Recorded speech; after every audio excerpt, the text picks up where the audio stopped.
वालेकुम रहमतुल्लाहि व बरकातुहू। मैं मोहम्मद रुस्तम,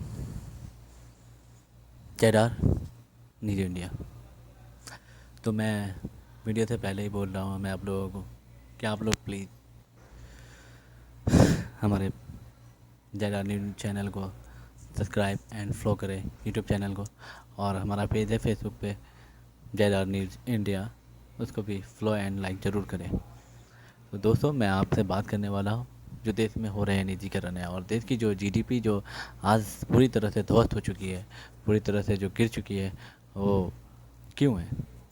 तो जब कांग्रेस ने इनको मतलब बागडोर सौंपा था, जब कांग्रेस सत्ता से हटी, जब बीजेपी का राज आया, तो उस समय देश की जीडीपी 9.9% थी। ठीक है दोस्तों, ये तो सबको मालूम है। लेकिन जब वही सरकार एक साल बीजेपी सरकार रही, तो वो घट करके हो गई 8.2%। फिर वो दूसरे साल हो गई 7.5%। फिर तीसरे साल वो घटती जा रही, बढ़ती नहीं रही, बढ़ नहीं रही, क्योंकि ये जो बीजेपी सरकार जो है, मोदी जी जो है, वो पूरी तरह से फेल है। मतलब इनको जो है ना, बस एक ही एजेंडा है इनका, हिंदुत्व का एजेंडा। और हिंदुत्व के एजेंडा से क्या हमारा देश चलेगा? क्या एक ही मतलब मुसलमान को परेशान करना। मुसलमान को परेशान करने के चक्कर में मोदी जी ने देश को बर्बाद कर दिया। देश के आप सोचो 20% मुस्लिम आबादी है, 20% मुस्लिम है, और 80% जो हमारे हिंदू भाई हैं। अब 20% को परेशान करने के चक्कर में 80% तो परेशान हो रहे हैं ना। ऐसा तो नहीं कि सिर्फ मुस्लिम ही 20% मुस्लिम, पूरे देश में मुस्लिम ही है। तो ये दोस्तों समझने वाली बात है, हम तमाम नागरिक को समझने वाली बात है, तमाम जनता को। जो हमारी जनता है हमारे देश में, जितने भी लोग रहते हैं, 130 करोड़ आबादी है हमारे देश की, सरकारी आंकड़े के हिसाब से। तो दोस्तों, खैर उससे ज़्यादा होगी हमारे देश में आबादी। तो दोस्तों, सोचने का विषय है ये, जो आज देश का जो ये हाल है, वो कौन जिम्मेदार है? हिंदुत्व का जो मतलब हफीम पिलाया है दोस्तों। मतलब हिंदुत्व क्या है? हिंदुत्व मतलब कुछ नहीं। मतलब राम मंदिर क्या है? राम मंदिर तो बनना ही है, सुप्रीम कोर्ट ने आदेश दे दिया, तो राम मंदिर बनेगी, बनेगा ही बनेगा, 100% बनेगा।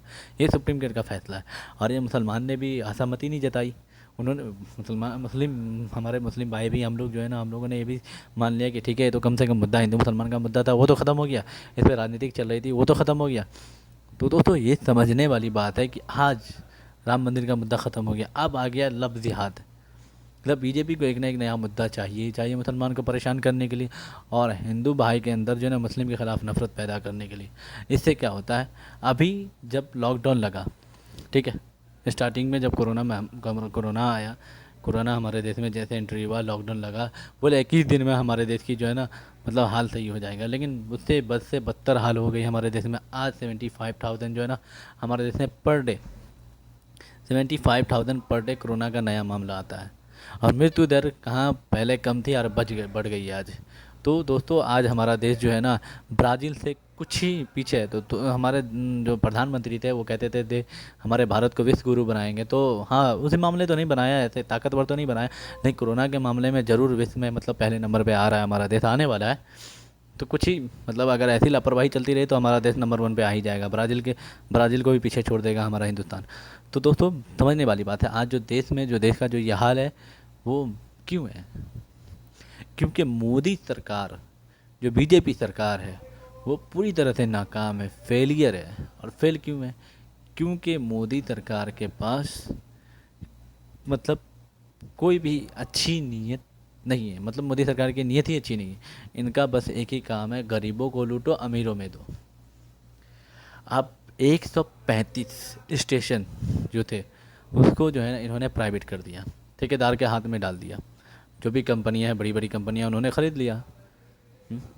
तो दोस्तों, जब भी प्राइवेट हुआ, तो वो जो है ना, मतलब रेलवे से भी जो भी मतलब काम करने वाले जो कर्मचारी हैं, उनको भी निकाला जाएगा। ये लिख लो, आने वाला समय है, ये लिख लो, मैं बोल रहा हूँ, ये लिख लो कि आने वाले समय में रेलवे से भी कर्मचारियों को निकाला जाएगा। तो ये बहुत ही दुखद समय है हमारे लिए, जो आने वाला है हमारे देश में, जो मतलब हमारे देश में जो स्थिति आने वाली, इससे ही बुरी स्थिति आने वाली है। आज 14 करोड़ हमारे देश के युवा जो है ना, बेरोज़गार हो गए। जो रोज़गार था उनको उनको भी, वो भी बेरोज़गार हो गए। तो समझने वाली बात है दोस्तों, बीजेपी का जो बस एक ही एजेंडा है, हिंदू मुसलमान, हिंदू मुसलमान नहीं करेगा तो इसकी जो रोटी चलने वाली है, क्योंकि हिंदू हिंदू भाई की आबादी ज़्यादा है हमारे देश में। 80% हिंदू है, 20% मुस्लिम है।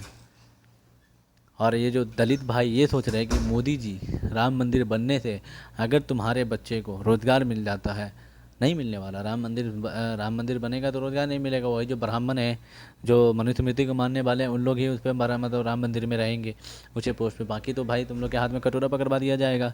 वैसे भी जो हाल था पहले, तो अब सोचने वाली बात है, मैं नहीं कहना चाहता। जो इतिहास है, इतिहास जो है, जो आज से सदियों ज़माने पहले जो दलित भाई पे जुल्म हुआ है, यहाँ तक कि दलित दलित परिवार में जो स्त्री थी, उनको जो है ना अपना जो है ना स्तन ढकने का अधिकार नहीं था।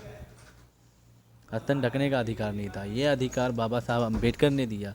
तो उनके संविधान को छोड़ करके आप लोग जो है ना फिर से मोदी जी की क्रोनोलॉजी को मान रहे हो। मोदी जी लाइव आते हैं, मन की बात करते हैं, मन की बात में वो खिलौना की बात करते हैं, देश की बात नहीं करते, देश हित में बात नहीं करते हैं। अब क्या, अभी चीन हमारे देश में हावी हो रहा है। चीन पूरी तरह से हमारे देश में अंदर आ चुका है, 350 किलोमीटर अंदर आ चुका है, हमारी सीमा में आ चुका है। अब मोदी जी या गोदी मीडिया, गोदी मोदी जी तो डायरेक्ट इनकार करते हैं कि नहीं, हमारे देश में कोई मतलब सीमा में हमारी नहीं घुसा है। और गोदी मीडिया कहती है कि हमारे 20 सैनिक, हम सब जानते हैं, सब हमारे हिंदुस्तान की जनता जानते हैं कि हमारे 20 सैनिक शहीद हो चुके हैं। और भी आए दिन घटना होती है। सिर्फ जो अभी लद्दाख और चीन में जो लद्दाख में जो एंट्री मारे हुआ है अभी प्रेजेंट में जो चीनी सैनिक, तो वो हमारे देश के सैनिकों और चीनी सैनिकों जो विद्रोह होता है उस दौरान जो मतलब हमारे देश के सैनिक को जो शहीद होना पड़ता है, उनको वो आंकड़ा बता रहा हूँ मैं आपको। अभी फ़िलहाल में 65 है। 65 65 मतलब हमारे सैनिक शहीद हो चुके हैं। लेकिन हमारे जो देश की मीडिया है उसके लिए ये विषय नहीं है, ये एक विषय है ही नहीं। इस पे कोई बात नहीं करेगा कि हमारे देश में मतलब हमारे देश को प्रधानमंत्री जी जो है हमारे देश को बता रहे थे कि मतलब सुपर पावर बनाएंगे, सबसे शक्तिशाली देश बनाएंगे, हमारा देश शक्तिशाली होगा, हमारे देश को कोई आँख नहीं। हमारा 56 इंच का सीना। मोदी जी मैं आपसे पूछना चाहता हूँ, 56 इंच का सीना कहाँ है आपका? आज देश को क्यों ऐसे हालात पे ला के छोड़ दिए कि देश की अर्थव्यवस्था भी ख़त्म हो गई, देश को निजीकरण पे आप तुलने हुए, निजीकरण करने पे तुलने हुए, क्यों? मैं पूछना चाहता हूँ क्यों? क्यों ऐसी मतलब ऐसी स्थिति आ चुकी है कि आज हमारा देश जो है ना, आज अंबानी अडानी के हाथों में जाने के लिए मतलब मजबूर कर दिया। अब हमारे देश की सारी फैक्ट्रियाँ, सारे रेलवे स्टेशनों को मतलब निजीकरण पे तुल गए। यहाँ तक कि आप जो है ना, आपका कोई भरोसा नहीं कि आप जो है ना कानून व्यवस्था कोई प्राइवेटाइजेशन कर दो, उनका भी निजीकरण कर दो। तो दोस्तों सोचने वाली बात है, ये समझने वाली बात है। हम तमाम जनता को सोचने का विषय है, समझने का विषय है कि आज जो देश की परिस्थिति है वो उसके जिम्मेदार हम सब हैं। अभी भी हम लोग के पास वक्त है कि हम लोग ज़्यादा से ज़्यादा जो है ना आवाज़ उठाएं, आवाज़ बने, आवाज़ उठाएं, आवाज़ उठाएंगे तभी ये सरकार की तानाशाही सरकार जो है, ये जो है ना कुछ तो इसके कानों तक जाएगी। अगर ये कुर्सी नहीं छोड़ेगी तो कम से कम कुछ तो जाएगी, कुछ तो ये सरकार हमारे देश के बारे में सोचेगी। सबसे पहले आप निजीकरण ना होने दे। तमाम मैं अपने नागरिकों से कहना चाहता हूँ कि निजीकरण होने ही ना दे। निजीकरण अगर हो गया हमारे देश में तो देश बहुत ही मतलब मुश्किल हो जाएगा। दोस्तों आप लोग ज़्यादा से ज़्यादा आवाज़ उठाए इस चीज़ के निजीकरण के लिए। ख़ास तौर के निजीकरण नहीं होना चाहिए। निजीकरण अगर हुआ तो देश फिर से गुलामी की ओर जा रहा है। और दूसरी बात यह है दोस्तों कि आज जो हमारे देश में किसान आत्महत्या कर रहे हैं, हमारे युवा आत्महत्या कर रहे हैं, हमारी बहनों, जो हमारी माँ बहनें हैं, बेटियां हैं, उनके जो है उनके साथ दुर्व्यवहार हो रहा है, तो उन पे ये सरकार कोई भी एक्शन लेने के लिए तैयार नहीं है। दोस्तों कोई भी एक्शन लेने के लिए तैयार नहीं है। मतलब ये सरकार को जो है ना, बस ये सरकार बेटी बचाओ बेटी पढ़ाओ का नारा लेती है, लगाती है। और इसी के बीजेपी के जो लीडर हैं, बीजेपी के कार्यकर्ता लोग जो है ना, बेटियों की इज्जत लूटते हुए नज़र आते हैं, इज्जत लूटते हुए नज़र आते हैं। तो ये बीजेपी जो है ना पूरी तरह से विफल हो चुकी है। बस बीजेपी की एक गंदी राजनीति है, बस एक धर्म की राजनीति है और कुछ नहीं है। और जो लोग ये सोचते हैं कि राम मंदिर बनने से बन गया, वो ये तो ख़त्म ही, मुद्दा ही ख़त्म हो गया ना। लेकिन देश में हमारे मुद्दा क्या है? हाँ, देश में हमारे मुद्दा क्या है? अभी देश का हमारा मुद्दा, सबसे बड़ा मुद्दा है हमारे देश में रोज़गार चाहिए, शिक्षा चाहिए। ये दो चीज़ सबसे अहम चीज़ है। लेकिन हमारे देश में ये चीज़ पूरी तरह से मतलब नीचे आ रहा है। आज देश की अर्थव्यवस्था ख़राब हो चुकी है। इसका जिम्मेदार कौन है? मोदी जी है जिम्मेदार, मोदी जी। और ये दलाल मीडिया भी है, जो दलाल मीडिया लोगों तक सही न्यूज़ नहीं दिखा रही है, लोगों को सही तरीके से मतलब ये नहीं कर रही है, लोगों तक गलत न्यूज़ दिखा रही है और लोगों को एंटरटेन करने का कोशिश कर रही है, लोगों को बस मनोरंजन के लिए जो है ना ये न्यूज़ चैनल वाले, न्यूज़ एंकर वाले बैठ करके जो है ना न्यूज़ चलाते हैं अपने हिसाब से। एक जो है ना ये लोग स्क्रिप्ट लिखते हैं, उसी स्क्रिप्ट को जो है ना ये लोग जो है ना अपने हिसाब से नचाते हैं, मतलब अपनी चैनलों पे, और कुछ नहीं है। दो चार को बैठा देते हैं, उसी हिसाब से ये लोग डिबेट करते रहते हैं। बाकी देश का मुद्दा जाए भाड़ में जाए, उससे मतलब नहीं है ये। अभी अभी एक ही मुद्दा है, एक ही मुद्दा इन लोग के पास है, मैं बार बार कहूँगा एक ही मुद्दा है, वो सुशांत सिंह राजपूत। अरे मिले उसको इंसाफ, मिलेगा क्यों नहीं मिलेगा? सीबीआई जांच कर रही है, तुम लोग डिसाइड करने वाले होते हो क्या कि तुम लोग इंसाफ दिला दोगे? हाँ, तुम लोग इंसाफ दिला दोगे? और सबसे बड़ी बात है, थूकता है भारत। अर्नब गोस्वामी तुम पे थूकता है भारत, तू पत्रकार नहीं, दलाल है, दलाल। तो ना अर्नब गोस्वामी, तू दलाल है, पत्रकार नहीं है। पत्रकार का काम ये नहीं होता, चिल्लाना नहीं होता, पत्रकार का काम होता है सही मैसेज देना। अगर तू किसी चीज़ का, अगर तू समर्थन कर रहा है, किसी के सवाल उठा रहा है स्वतंत्र के लिए, तो धैर्यपूर्वक, शांतिपूर्वक जो है ना सवाल उठा, कोई नहीं, जनता को आपत्ति नहीं है। लेकिन तू चिल्लाता है, भौंकता है, और उद्धर, और तू तो वैसे भी सोच रहा है कि उद्धव जी की सरकार को जो है ना गिराने की कोशिश कर रहा है। ये कांग्रेस की जो चाल है, ये वो चाल नाकाम हो जाएगी, और ज़रूर होगी। बीजेपी का तो काम ही है बस सरकार गिराओ, सरकार बनाओ, बाकी कोई काम नहीं, देश के लिए कुछ काम नहीं करेगी। देश की अर्थव्यवस्था भाड़ में जाए, उससे मतलब नहीं है इसको। दोस्तों इसके जिम्मेदार हम सब हैं। हम लोगों को भी हर गली से आवाज़ आना चाहिए, गांव से आवाज़ उठनी चाहिए, हर घर से आवाज़ निकलनी चाहिए, हर घर से। सोशल मीडिया का ज़माना, आज हर हर हैंड में फ़ोन है, हर हाथ में फ़ोन है। आप नहीं होता तो व्हाट्सएप पे, स्टेटस पे लगाए ये सरकार इस्तीफ़ा दे। अब ज़्यादा से ज़्यादा आवाज़ डिजिटल तरीके से इसको जवाब दे, ये सरकार को डिजिटल तरीके से ही आप इससे इस्तीफ़ा मांगें। नहीं तो अगर ये सरकार अगर रही तो हमारा देश पूरी तरह से गुलाम बन जाएगा, गुलामी की ओर जाएगा हमारा देश। हमारे देश की अर्थव्यवस्था आज ख़राब हुई है, कल को हमारे देश की जो है ना सैन्य शक्ति भी ख़राब कर देगी ये मोदी सरकार। अब ये सोचने वाली बात है दोस्तों कि बोल रहे मतलब मोदी सरकार या मीडिया बोल रही है कि चीन नहीं घुसा, लेकिन चीन हमारे देश में लद्दाख के अंदर 350 किलोमीटर अंदर आ चुके हैं, रोड भी बना रहा है वो, लेकिन फिर भी मोदी सरकार बोल रही नहीं।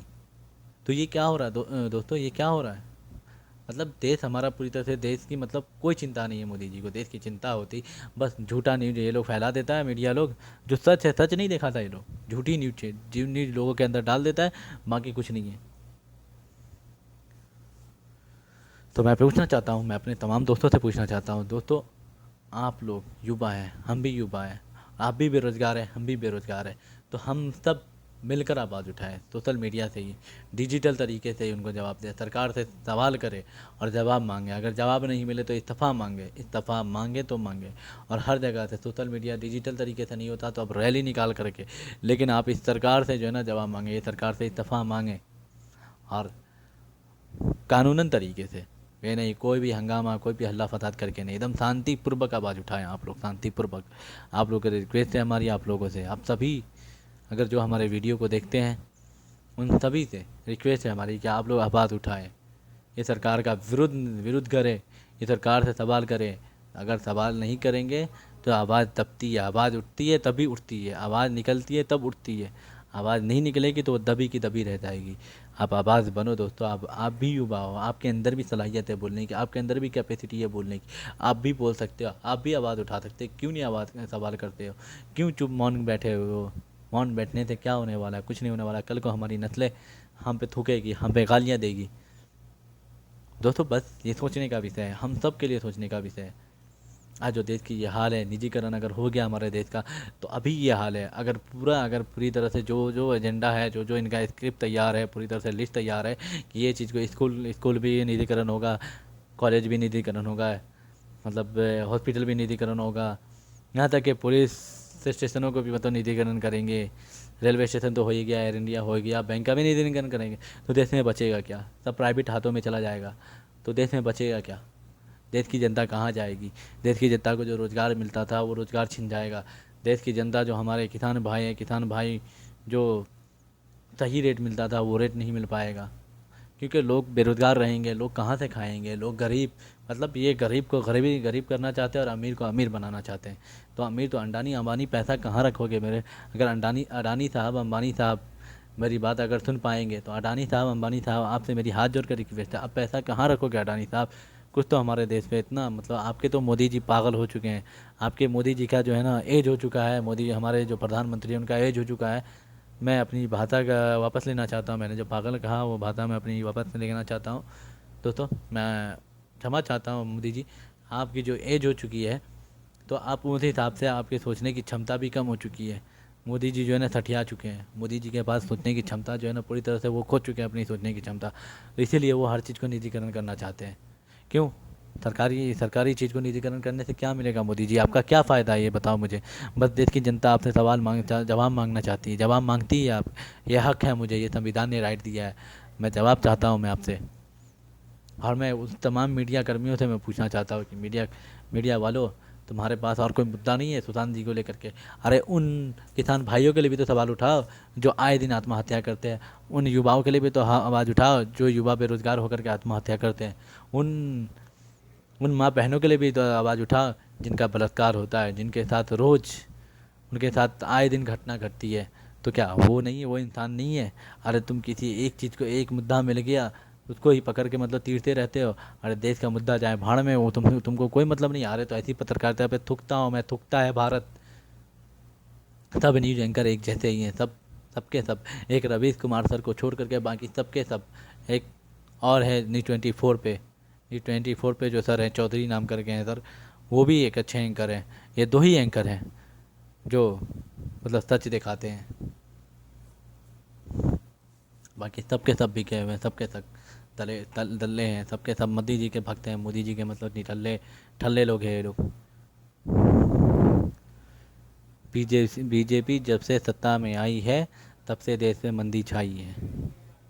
क्यों मंदी छाई है? बीजेपी नहीं थी तो देश का अर्थव्यवस्था भी अच्छी थी, देश की हर चीज़, मतलब जो रोज़गार भी हर साल युवाओं को मिलता था। कहाँ 12,000 रेलवे में निकलता था, नौकरियाँ निकलती थी, कहाँ मतलब 1 लाख निकलती थी नौकरी, रेलवे में निकलता था, वन विभाग में निकलता था। आज वो सब नई वैकेंसियाँ नहीं निकलती है, नहीं देखने को मिल रहा मुझे बीजेपी राज में उतना, मतलब सब कुछ ख़त्म हो चुका है दोस्तों। रोज़गार ही ख़त्म हो जाएगा तो कहाँ से निकलेगी वैकेंसी, कहाँ से रोज़गार मिलेगा युवाओं को? और हम जैसे रोज़गार, हम जैसे युवा बेरोज़गार क्या करेंगे? आत्महत्या ही करेंगे। रोज़गार नहीं मिलेगा, हमारी जो ज़रूरत की चीज़ें नहीं पूरी हो पाएंगी, हम लोग क्या करेंगे? टेंशन में, प्रेशर में क्या करेंगे? आत्महत्या करने में मजबूर हो जाएंगे ना, क्योंकि कुछ बचता नहीं है, लास्ट में स्टेप ही नहीं बचता। क्योंकि माँ बाप बड़े अरमान से पढ़ाते हैं, बड़े अरमान से उनको एक मतलब लाइक बनाते हैं, लास्ट में जब उनको नौकरी नहीं मिलती है तो वो निराश हो जाता है, हर युवा निराश हो जाता है और लास्ट में वो स्टेप लेता है वो आत्महत्या करने का, जो उनके लिए घातक साबित होता है। तो इसकी जिम्मेदार सरकार है, पूरी तरह से सरकार है। सरकार क्योंकि इस विषय पे सोच नहीं रही है कि हमारे देश में जो युवा आत्महत्या कर रहे हैं ये कैसे रुके। ये सोचने का विषय है, इस पर भी डिबेट होना चाहिए। किसान आत्महत्या कर रहे हैं, इस पर भी डिबेट होना चाहिए। बेरोजगारी पे भी डिबेट होना चाहिए। शिक्षा की जो अभाव है हमारे देश में उस पर भी डिबेट होना चाहिए। क्यों नहीं होता डिबेट? डिबेट होना चाहिए। दोस्तों मैं आशा करता हूँ आप लोगों से कि डिजिटल इंडिया जो मोदी सरकार ने जिस पे जोर दिया, उसी डिजिटल इंडिया के तरीके से आप जो है ना मोदी सरकार को जवाब दे, उनके हर लाइव को डिसलाइक करे। डिसलाइक करने से कुछ नहीं होने वाला, लाइव आते हैं तो डिसलाइक करने से कुछ नहीं होने वाला दोस्तों। आपको जवाब मांगना होगा सोशल मीडिया पे ही, सोशल मीडिया से ही आपको जवाब मिलेगा। ज़रूर ये सरकार जो है ना सुनेगी, ये अंधी बहरी गूंगी सरकार जो है एक ना एक दिन ज़रूर सुनेगी। अगर देर देर हो गया तो हमारा देश बर्बाद हो जाएगा।